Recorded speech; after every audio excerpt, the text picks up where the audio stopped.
Today is February 14 at first time namin magsi-celebrate ni Massimo ng Valentine's together. Tapos may mga chaperon pa kaming kasama, haha.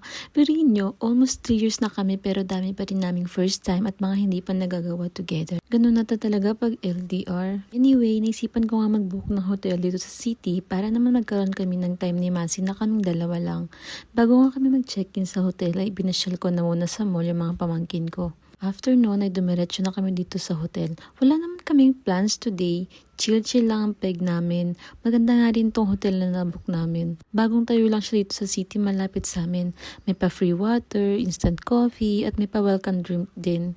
Ang pinaka nagustuhan ko dito ay kompleto na siya ng gamit sa banyo like shampoo, body wash, lotion, etc.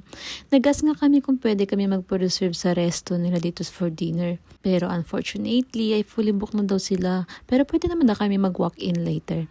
After a while nga pumunta na kami dito sa resto. Talagang sobrang daming tao. Parang wala talagang chance na makakain kami dito. Pero sakto naman may nakita akong kamag-anak. Kaya ayun, nakakain din kami at sinabay nila kami sa reservation nila. Pag siniswerte ka nga naman, di ba?